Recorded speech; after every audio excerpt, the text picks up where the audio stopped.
પણ વિદ્યાર્થી જ્યારે ગ્રેજ્યુએટ થાય અને આગળ અનુસ્નાતક બનવા તેમાંય ખાસ કરીને MBA જેવી ઉચ્ચ ડિગ્રી મેળવવા માટે સારું મેનેજમેન્ટ કે બિસ્કુલ પસંદ કરવામાં પોતાની રીતે દરેક પ્રકારના પ્રયત્નો કરતો હોય છે. તો આવા જ સમયે જો ઘરઆંગણે જ પ્રવેશ મેળવવા માટે સારી કોલેજ કે યુનિવર્સિટીઓ અંગેની માહિતી જે છે તે આપવામાં આવતી હોય છે, ત્યારે વિદ્યાર્થીઓ તેમજ વાલીઓ બંને એક મોટો હાશકારો અનુભવતા હોય છે. તો અમદાવાદની વાત કરીએ તો અમદાવાદના AMA ખાતે આવો જ એક સેમિનાર જે છે તે યોજવામાં આવ્યો હતો, જેમાં ગુજરાત અને ગુજરાત બહારની મેનેજમેન્ટ અને બિસ્કુલ, જેમાં ગુજરાત અને ગુજરાત બહારની મેનેજમેન્ટ તેમજ બિસ્કુલની પસંદગી જે છે તે સરળતાથી થઈ શકે તે માટે વિદ્યાર્થીઓનો ઘસારો જોવા મળ્યો હતો. આ ઉપરાંત વિદ્યાર્થીઓ માટે વિવિધ પ્રકારના ગ્રુમિંગ પણ સેશન્સ યોજાયા હતા. તો ગ્રુમિંગ સેશન્સનું આયોજન પણ કરવામાં આવ્યું હતું અને મોટી સંખ્યામાં અને મોટી માત્રામાં વિદ્યાર્થીઓ જે છે તે ઉપસ્થિત રહ્યા હતા.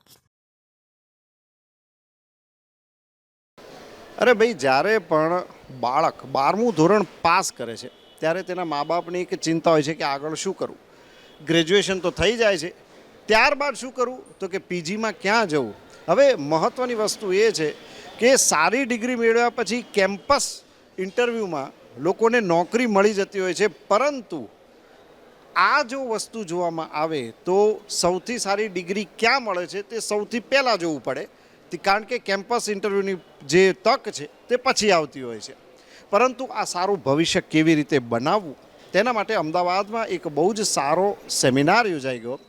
અમદાવાદના AMA ખાતે કોચિંગ દ્વારા એક બહુ જ સારો સેમિનાર યોજાયો, જેમાં ફક્ત ગુજરાત નહીં, ગુજરાત બહારથી પણ કોલેજીસ આવી અને પોતાને ત્યાં MBA અને અન્ય જે મેનેજમેન્ટ રિલેટેડ કોર્સિસ છે તેને પોતાને ત્યાં કેવી રીતે ચલાવવામાં આવે છે, તેની ફી સ્ટ્રક્ચર શું છે, આ બધા વિશે માહિતી આપવામાં આવી. અમદાવાદ મેનેજમેન્ટ એસોસિએશનમાં કોચિંગે જે સેમિનાર ગોઠવ્યો છે તેમાં આપણે અમારી સાથે જોડાયા છે કોચિંગના ડિરેક્ટર. સર, શું નામ છે આપનું? અંકુર પટેલ. અંકુરભાઈ, આ કોચિંગે આખું જે આખું માળખું ઊભું કર્યું છે, અહીંયા અમે જોઈ રહ્યા છીએ કે ઘણી બધી કોલેજીસ આવી છે, યુનિવર્સિટીઓના પણ પોતાના બેનર લાગેલા છે. આ હેતુ શું છે?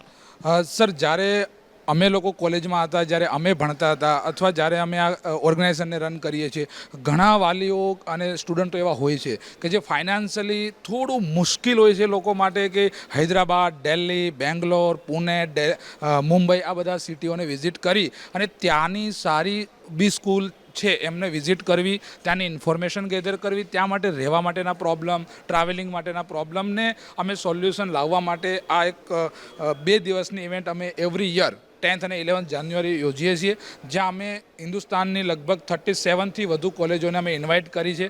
21 કોલેજો યસ્ટરડે હતી અને આજે 17 કોલેજો અહીંયા કેમ્પસની અંદર છે. લગભગ ટોટલ 700થી વધુ સ્ટુડન્ટોએ અહીંયા પાર્ટિસિપેટ્સ કર્યું છે. એ લોકોએ કોલેજો વિઝિટ કરી છે અને તેમને ટોટલ ઇન્ફોર્મેશન પ્રોવાઈડ કરી છે વિનામૂલ્ય. તો અમારો આગ્રહ પહેલેથી એ રહ્યો છે, એફોર્ડેબલ કોચિંગની અંદર અમે છોકરાઓનો, પેરેન્ટ્સના પ્રોબ્લેમને કઈ રીતે સોલ્વ કરીને ઇન્ડિયા લેવલ પર આપણે એમને સારું કોચિંગ, સારું ભણતર અને સારું પ્લેસમેન્ટ સુધી લઈ જઈ શકીએ. બિલકુલ. તો સારું ભણતર, સારું કોચિંગ, એની સાથે સાથે સારું એકોમોડેશન, બધી જ વ્યવસ્થાની ચર્ચા અહીંયા આ જે વિવિધ સ્ટોલો છે ત્યાં થઈ શકતી હોય છે. ગુજરાત બહારની જે કોલેજીસ હોય છે તેના માટેનું કઈ રીતનું તમારું આખું પ્લેટફોર્મ છે, કઈ રીતે તમે સ્ટુડન્ટ્સને માહિતી પૂરી પાડો છો? અમારું જે કોચિંગનું ઇન્સ્ટાગ્રામ પેજ છે, જે ઓલરેડી જેમાં 11,000+ ફોલોવર્સ છે, ત્યાંથી અમે લોકોએ ડિજિટલી આને પ્રમોટ કરેલો હતો. અમારી પાસે આ ઇવેન્ટમાં રાજસ્થાન, મુંબઈ, મધ્યપ્રદેશ, ઉત્તર પ્રદેશ, તમિલનાડુ સુધી પણ છોકરાઓ આવ્યા અને એમને આ ઇવેન્ટમાં પાર્ટિસિપેટ કર્યું.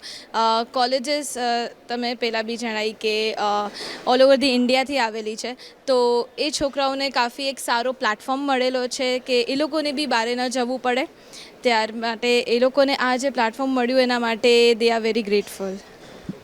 તો બહુ મહત્ત્વની વસ્તુ છે. હવે આપણે એક વસ્તુ એ પણ જાણવાની છે કે અહીંયા આ જે પ્લેટફોર્મ મળી રહ્યું છે તેમને વિવિધ કોલેજીસ, યુનિવર્સિટીઝ વિશે જાણકારી જે મળી રહી છે, આ ઉપરાંત પણ સ્ટુડન્ટ્સ માટે બીજું ઘણું બધું થઈ રહ્યું છે જે અમે જોયું.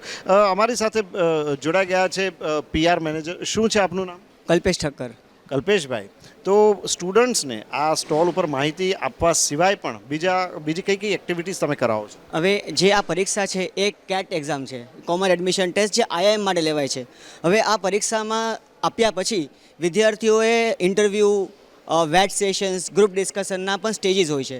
તો આ ઇવેન્ટમાં જે 35-36 બિસ્કુલ્સ આવી હતી એના સિવાય અમારા એક્સપર્ટ સેશન દ્વારા એમાં અમે ઇન્ટરવ્યૂ ટેકનિક્સ, કેવી રીતે ઇન્ટરવ્યૂ ક્રેક કરવા, બોડી લેંગ્વેજ, એટિકેટ્સ, કોઈ પણ બિઝનેસ સ્કૂલને સિલેક્ટ કેવી રીતે કરવી, એના કયા કયા પેરામીટર્સ છે એના બાબતે ડિસ્કસ કર્યું. અને અત્યારે અમારું એક લાસ્ટ સેશન ચાલી રહ્યું છે જે બહુ જ ઇમ્પોર્ટન્ટ છે, જે ઇન્ટર્નશિપ અને પ્રોફાઇલ બિલ્ડિંગ ઉપર છે. તો આ 2 દિવસના દરમિયાન ઘણા બધા વિદ્યાર્થીઓને 36 કોલેજને મળવાનો ચાન્સ મળ્યો, પ્લસ આવા એક્સપર્ટ સેશન એટેન્ડ કરવાનો ચાન્સ મળ્યો છે. નાવ વી આર હોપિંગ કે આ બધા છોકરાઓ સારી જગ્યાએ પ્લેસ થાય, MBA કરે અને સારા પ્લેસમેન્ટ સાથે સફળતાપૂર્વક પોતાનું MBA ડિગ્રી પાર પાડે. બિલકુલ કલ્પેશભાઈ, તમે જે માહિતી આપી તે બદલ તમારો આભાર. તો ભાઈ અહીંયા વાત ચાલી રહી છે કે એમાં એક ખાસ સેમિનાર યોજાઈ ગયો. 2 દિવસનો આ સેમિનાર હતો. સૌથી મહત્ત્વની વસ્તુ એ છે કે MBA કોલેજીસ કેવી રીતે સિલેક્ટ કરવી તેની બહુ મહત્ત્વની વાત કલ્પેશભાઈએ કરી. કારણ કે ગુરુ તો શિષ્યને પસંદ કરી લે છે કે ભાઈ તમારે આ ક્રાઇટેરિયા હોય, આટલું મેરિટ હોય તો તમે અમારે ત્યાં આવી શકો, પણ શિષ્યએ પણ કયા ગુરુ પસંદ કરવા તેની પણ કલ્પેશભાઈએ બહુ જ સરસ રીતે વાત કરી. આ ઉપરાંત બીજી ઘણી બધી મેનર્સ, એટિકેટ્સ ને જે બિઝનેસ એટિકેટ્સની જે તેમણે વાત કરી, ઘણું બધું અહીંયા વિદ્યાર્થીઓને જ્ઞાન પૂરું પાડવામાં આવ્યું હતું. કેમેરા પર્સન સારથી શાહ સાથે Kumar Barot, news for India, Ahmedabad.